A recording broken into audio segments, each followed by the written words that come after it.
What's good? What's good? TUM Talk Tuesday. We are rolling it. Let's go. Share some cards. Let's share some cards real quick. Yeah. Yeah. What's up? What's good? Midnight Pools. Hello, hello. How are you? The bag. What's good? TCG Trophies. What's up? What's good, everybody? Waiting for Alex to get on here. TUM Talk Tuesday. Appreciate you all for hopping on. Thank you so much. As you already know, these have been my pickups for the last few days now. Oh, we got a little Broly action. Yeah, man, it just makes sense. I'm getting these cards right now. All these Dragon Ball Z cards for like less than 25 bucks. Cost of grading is $19 plus shipping. I mean, come on now. You're getting these cards for just about the same price as grading them, and they're all gems. But they're my boy Goku right there. Look at that in a suit. Let's go. Super fun.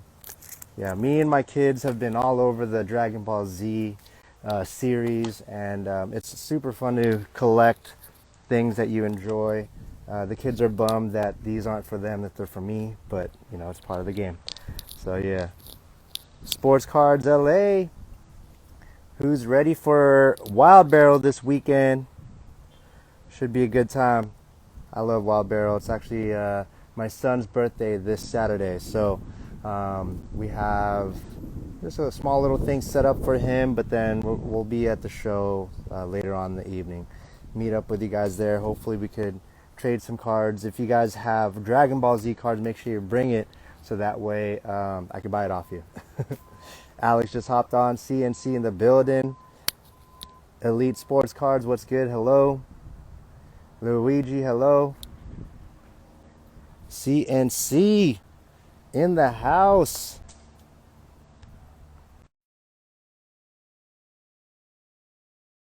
On, boom. Should be hopping on here soon. Let's go. There he is.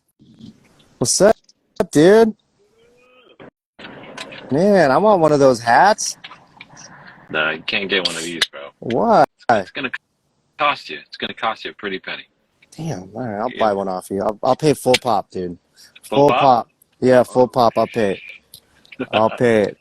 How's it going? No, I'm good, man. I'm good. I just got off the phone with a couple potential sponsors, so it's been a busy morning already for me, man. How about you? Yeah, same. Talked to a lot of different vendors, trying to figure out where everyone wants to be. You know, it's an easy task to get 400 people exactly where they want to be on the layout. So, No, that's always a logistics issue that we will always continue to not have problems with, but we'll continue to try to get better at solving. So that's always a good thing. But yeah, we yeah, got Wild Barrel this weekend, man. yeah. You, Yes, I we know, do. I Saturday, know. I Saturday we love have Wild Wild Barrel. Bear. I do too. What's your most favorite thing about Wild Barrel? To be honest with you, my favorite thing is the fact that you can Oh, you're breaking up there, Alex. What was that again? Can't hear you. get into There it. you are. Wait, There. Yeah. there you go. I hear you now. I Yep. love the fact that it's like such an intimate setting, and if you're really getting started, which so many people have started their vending career or just even card show at Wild Barrel, it's like it's a great opportunity for you to really understand what this is all about on the ground level, and that's my favorite part about it. And we can really have those conversations individually, you and I, with everybody, to where Yeah. these bigger shows, you and I get spread thin a little bit, and there's a million things that need to be done. So I like just being able to calm down and talk to people at Wild Barrel for sure. Dude, yeah, that's definitely my favorite thing too. Even little Wiley that he got to become a vendor there and he felt comfortable. A 7-year-old, that was probably my best thing. Is like if you have any kids that have like an entrepreneurial kind of mindset, or you want to teach them about business, satellite shows or any small local shows is really where you want to take them. Like, don't be afraid to get a vendor table, learn as you go. And obviously, like if you ever have questions about how to process or how you should be as a vendor, I mean, Alex, how many questions do you, or how many times do people ask you, what to do as a vendor? Oh You man, know, like does that I get just asked all the time or what? yeah, I just had a email last night at like midnight. That was the last time I think someone asked me, but they were saying they were setting up at their first show. I think in the upcoming weekend, which wasn't even it wasn't even our show, but they reached out to me asking me like, what is some advice that you have Yeah, for my family and I for setting up at a show? And for me, I always like to give the advice of have offerings, a little bit of offering for everybody, because then you really leave the door open with everyone, yeah, and you can learn really fast that way. Um, amongst a ton of other things too. yeah. Getting a foot in the door. But that's a great question. What would you give advice for to a new vendor? Uh, Advice for a new vendor. I would go in there knowing the prices of the cards that I'm bringing. At least like have an idea of it because Yeah, regardless if it's 50 cards or if you're bringing 1,000 of them, have at right. least an idea of what you want to charge because these interactions are so fast. Like someone might Yeah, come up and they'll be like, "How much is that?" And then that's the chance that you have to make the sale. yeah, So if you're struggling to figure out comps on certain things that you have on your table, yeah, you might lose a sale just based off of efficiency. yeah, So I would say that would be my number one thing for any vendor to go to is, for one, understand why you're there. If you're there to make sales, then understand the price of your entire table. right. If you're there to buy, then have a huge sign saying, "I want to buy your collection." You know, Yeah, if you're there just to network, then have your entire build out be based off of your company. So that way people go and ask, and now you're networking with people. So I think those are really the three type of vendors that we have at our shows. We have our, yeah. I'm here just to sell, I'm here just to buy, and I am here to network and shake hands with people and build my network. So Yeah, I think really every show is you should kind of strive to do all those things, right? basic, what's good? Love you too, man. But yeah, But 100%. I mean, oh, go ahead. no, no, no. So what I was gonna say, like to kind of piggyback on what you said, is I've been seeing a lot at our shows lately, people just going up and wanting to buy the entire table. And I if know. you don't have a good sense of what that number is, like Costco. you can get emotional real quick Yeah, and see a high dollar sign and be like, yeah, I'll do it. So having an understanding of your values is for sure. 100% important. Yeah. Yeah, exactly. And then, I mean, again, have fun. Like that's what the satellite shows, and that's what I think it's so important. And any local show that's either 1 day or a 2 day show that is just out there really more for the local community, not just trying to become a national type big event. Like everyone should experience that. There's no better place to in the community than a local card show. And it's exciting to see every single weekend there's a card show to go to now. Yeah. I remember growing up, man, it was only like one every couple months, and it was that was the only option. So it's really cool that the community has grown enough where you can actually have more of these. And this is something that you and I talked about, and I'd love to hear what other people think is, what about having 8 satellite shows a month? I love these things, we have such a huge focus on big events that we've kind of, we kind of forget that these small shows are also what we kind of enjoy most out of this entire process. It's a lot less stressful. Is it? I mean, I don't know. Is it more stressful to host a small show or a big show, Alex? You tell me. What's more I'll just let the stressful? Hey, I'll just let the look answer. I know. And EJ, you could even answer that. What's more stressful, dude? Like trying to host a massive, show, or is it just for fun? Yeah. Because I mean, we got in this because we wanted to have fun with game day, Hey, of course. hey, We want to hey, have fun hey, with hey. game day. Hey, listen, what would your advice be for someone wanting to get into running a potential big show right out the gate? Literally, what would you tell them? And let's say All right. this is your friend. Tell me the Okay. truth. Tell me the truth. And this is like me now knowing what I know, or is this like me 2-3 years ago when we decided to do this? What is it? Well, you don't know much, dude. So just give me the answer, bro. Ah, shit. All right. So if it were my good friend, I would tell him that you're picking the hardest industry. No. hardest business to establish right now, and it seems easy on paper. You and I have done so many of these budget plannings and these big ideas, and they never come to fruition, dude. You know, like that's the hardest part is execution. Uh, Brutal but you honesty. know, we have creating the right team that believes in the same passion, like all these things, like CNC. I think Escondido Performing Arts.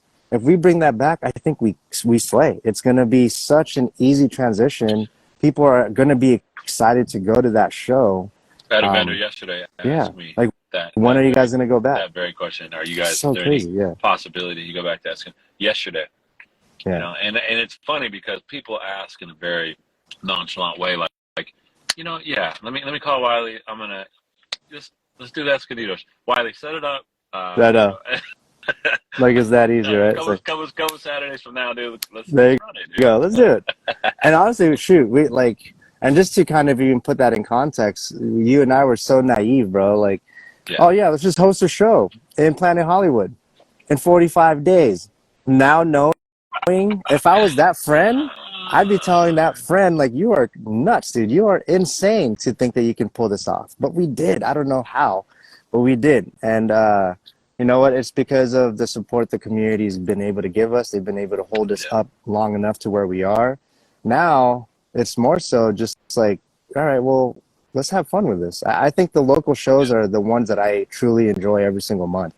I Just do because enjoy the it's, local yeah, shows. I do enjoy the local shows, but I really, there's something special about those big shows and seeing your logo up on a banner and then watching the crowd come in and knowing, I know you and I had so many moments where we looked at each other where it's like, damn, dude, you should really be proud of yourself. Like, look what we created. yeah, And I think that really comes from those big shows. And last week in Chicago, just crazy amount of love. Like I forget, like I always have looked at this as like very niche, and I don't think I'm shit. Like in the grand scheme of things, I really don't. And no matter how big I get, I think this is still very niche community. yeah. I'll never let you get to the point where our head is big, but we've got a lot of people recognizing who we are and appreciating what it was that we created. And I think there's a lot to be proud of, but it doesn't always translate to good business practices. So No, that's the reality yeah, of it. That's the I reality. know. I wish people understood. I know they hear us say it occasionally, but I think they really understood some of the Yeah, struggles. Sometimes they would probably never do shows ever. Like I ever. think everyone that wants to should at least try to do a small show. Just do a Yeah. small show. Don't aspire for much bigger. And I'm not trying to discourage them because I see it No. as competition. If anything, you guys see us, No. all these bigger shows we support, we show love to Yeah. because we understand the amount of effort and work it takes to actually execute. So whenever we see a big show happening, it's always Union Marketplace is posting it on our stories. Union Marketplace is shaking hands with the promoters and learning and Yeah. offering our services. Like Yeah. whatever we could do to help promote them. Like that's because we Yeah. know the amount of work and effort it takes to actually execute that. So we have to give them their flowers to even try. But I do think like Daniel Diaz, I'm so proud of this kid, man. Like he was a vendor of ours. Extremely excited for him. He's hosting a show this Saturday. One of the first people that he calls was me because he likes me more than you, Alex. So you know. So he he calls me and he's just like, "Hey, any advice?" And of course, I'm gonna give him all the tools and all the resources that I Yeah. have Oh yeah. because that's something that we want for this entire community is to invite people, educate, and then keep them in here. So I yeah, agree. I encourage Yeah. everyone to if you want to try it, and our line is always open to helping you guys and giving our two Yeah. cents. I know. I should, and I guess I should really. I would never discourage anybody from doing anything that they wanted to do, but you got to really come into it realistically Yeah, and understand what you're going to be up against. And this is still what year we're going into year three. 3, and Yeah, like any business, I think that it takes years to really get to the point where it can sustain itself and become a successful business. But you know what? I would encourage people to do it, and if you would know real quick within a year if they were going to be around or not. Like it would take a year, maybe year and a half tops, to see if they could really see it through, because it'll break you, as you and I both know. It'll Yeah. break you, and and I don't see you and I as individuals without talent. I feel like we're very talented individuals, and it's still like broke us. Yeah. Oh, I Broke know. us. And that's just us being completely bold and also Yeah, letting you guys know the ins and outs. But yeah, this isn't, yeah, this is just us trying to, this is just me and you talking. Honestly, like whenever yeah, you and I talk, this yeah, is actually one of the conversations we have is like, yeah. are you broken? All right. Cause if you are, then I got to pick up my slack then, like, or if I'm broken, like Alex, I need you this whole week, bro. Like Yeah, emotionally, it's becoming a little too much for me. And you yeah, pick it up. yeah, And you know what? EJ does the same thing. I yeah, mean, we're 100%. very blessed, man, like to have such an amazing team that understands the vision, that supports the vision, that sees something bigger, and that always remind us that we're doing it for a bigger cause, not just a P&L that we have to wait for and hope that actually is fulfilled at the end of each show. So, Yeah, but anyways, I know we're going on a rant right now in terms of like all these shows and the stresses we're going through, but I think it's important for everyone to know because these shows aren't easy, but they're also they could also be very fun because you get to see the same people. Moral of the story is satellite shows. I think there should be multiples of these every single weekend. Just for example, like I want to give you guys an example here.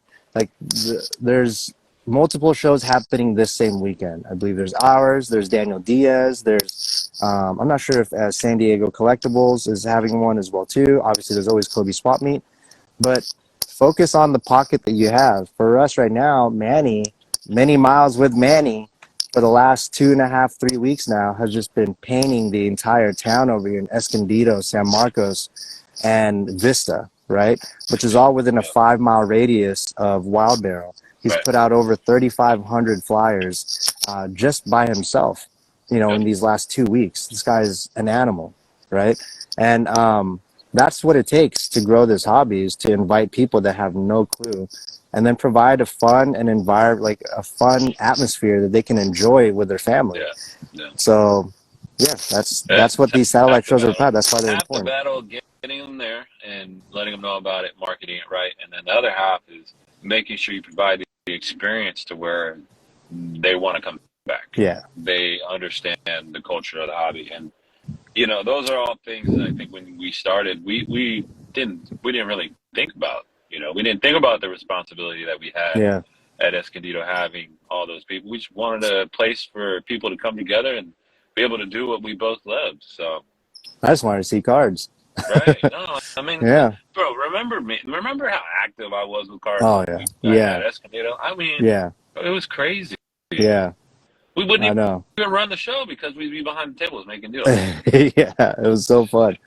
I want to get back to that. I think that's eventually going to be where we are. We're going to end up being there again as either vendors or just like walking around making deals, because that's where I think you and I find most joy in this community, is actually being in the thick of things with everyone. And that's what you were saying in the beginning there. What's so fun about the satellite shows, we actually have time to shake hands with everyone. Yeah. So Yeah. that's what, yeah, bring back Esco. Here, EJ, I think what we actually need to post, and I want to ask our audience, like, what do you guys want us to teach you guys? Like, is there anything that the Union Marketplace, knowledge-wise or experience-wise, can create an entire mini-series off of? I mean, there's so many concepts that you and I, Alex, based off of our last 3 years of promoting these shows, that we could help Yeah. people. We just did one today where you asked me and I asked you, what would you teach a brand new vendor? What would you bring? These are topics I think you and I should actually be very loud about. Yeah. Yeah. Talon, what's There's been good? a guy. So It's kind of crazy. There's been a guy in I don't know if you've seen him, but there's been a guy who's been in our comment section, and he's been really like ravaging and talking a lot of smack about the education portion of what we're doing. yeah, And maybe he's right. Maybe we can invite him out, since he seems like he can do it better, and he can give a little tutorial on how things you should be mindful and think about when you become a vendor. So I don't know I if don't you know, want to man. reach out to him. You think we can Yeah, set that? I mean, I think we need to send both sides. Like not just all the good and foo-foo stuff. Like, yeah, let's Let's bring him on, dude. There is a reason why Joe Rogan's the #1 podcaster out there is because he brings controversy into the game, and he actually asks the right questions. Yeah. Let's ask this guy what the heck he's talking about. I am kind of sick of him too, to be honest with you. So I think it is time that we just bring him on the podcast sometime, or the podcast on the live or something. You think we could do that? You think we could arrange that, or what? I mean, let's see if his mouth is talking. Let's see if he can talk live as well too. I mean, he's definitely Twitter fingers can only take you so far. That's what I'm saying. We don't beef with many people, but it's like I feel like we have no choice but to come after this guy a little bit. So.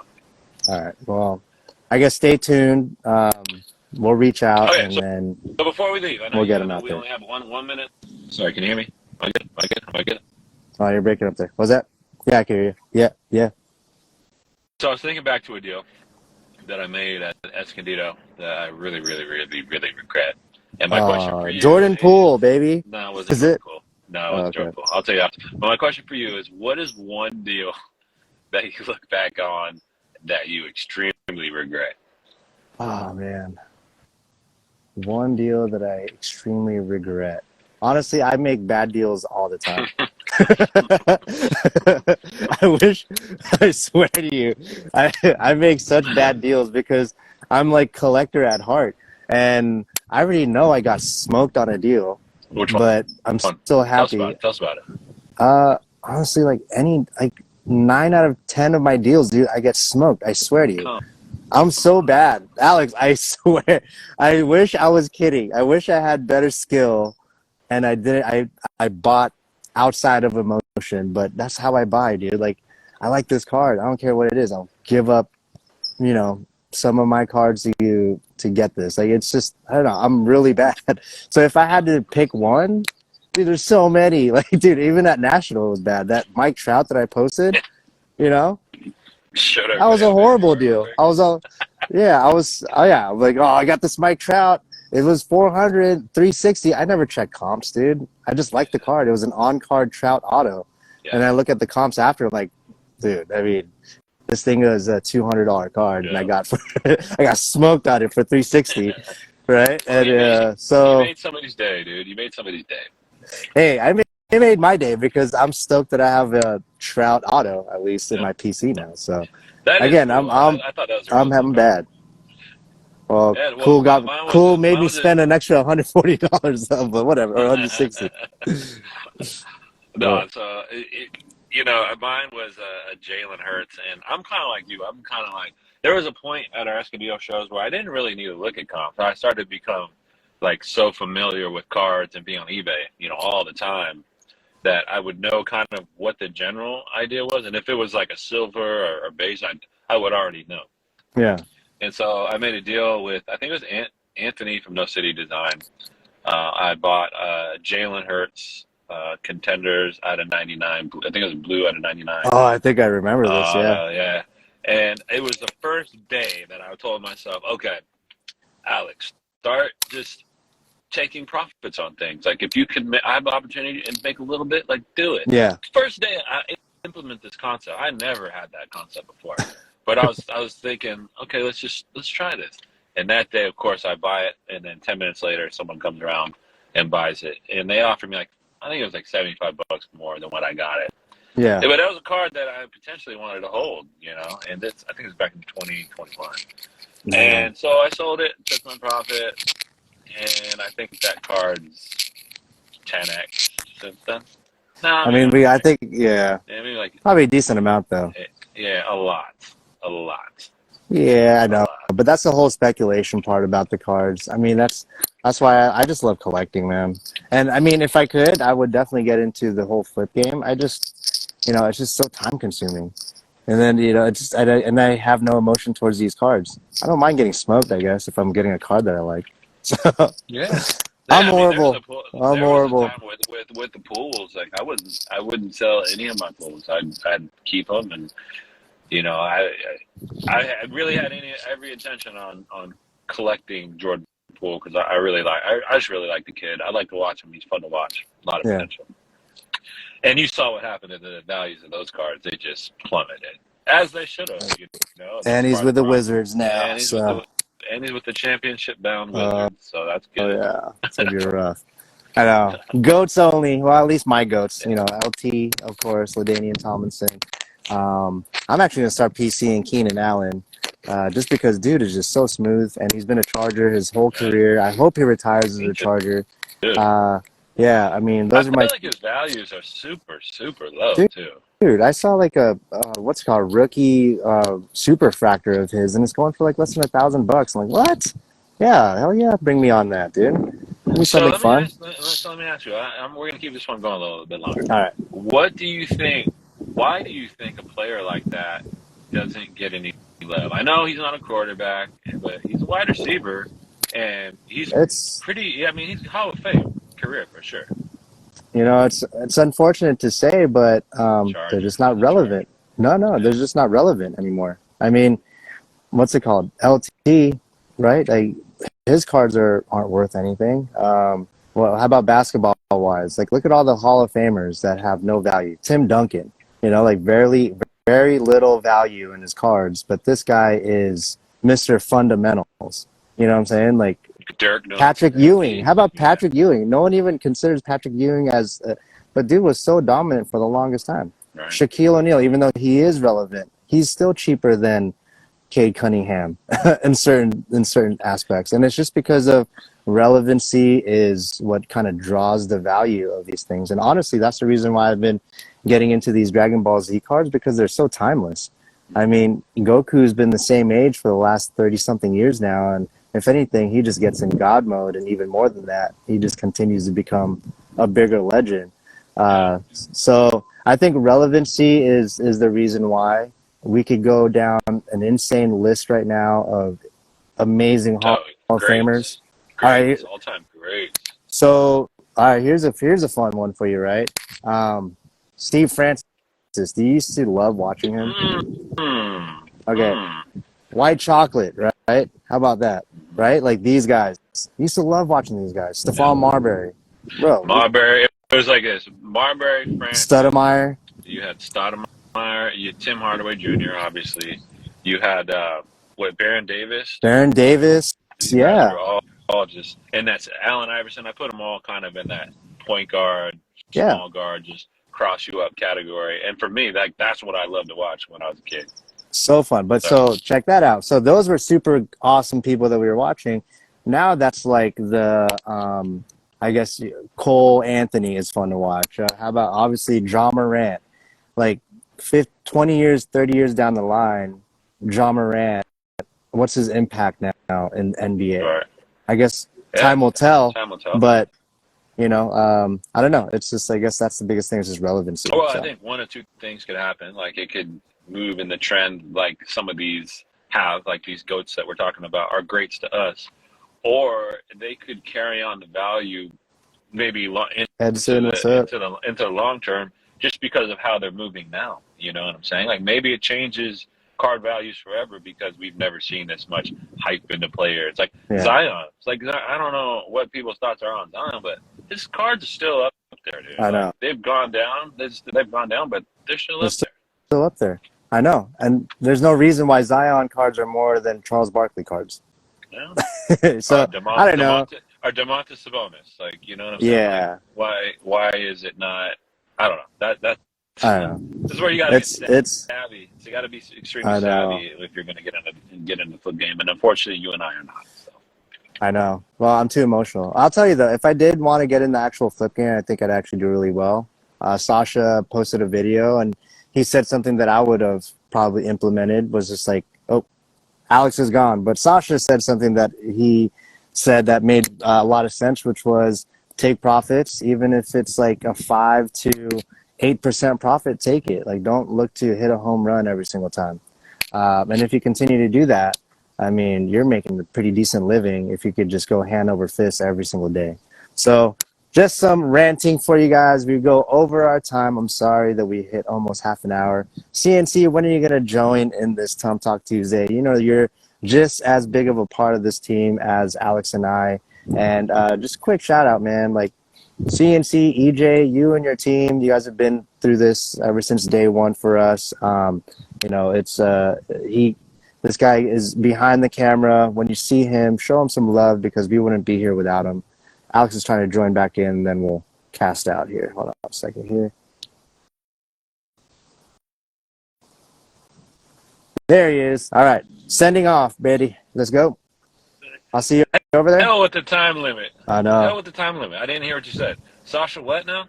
Oh, no. Sasha said something that I would have implemented if I were in the flip game, which was just buy in masses and accept a 5 to 8% profit margin. And no, it doesn't seem efficient at all, but if you can do that every single day, you're making pretty good money. Very good. So start with Compound. 1,000. Like, yeah, exactly. Do the math, and if you start with even just $1,000 and you compound anywhere from 5 to 8% every single day, you're spending quite a lot of money in 6 months. And now you're looking at an actual $100,000 business, I guess, easily. So I don't know. Yeah. That's just a thought. All right, let's talk, baby. I'll see you soon. All right. I'll see you in a bit. See All you right, guys. Thank you for listening to us rant. Appreciate you. later. Bye.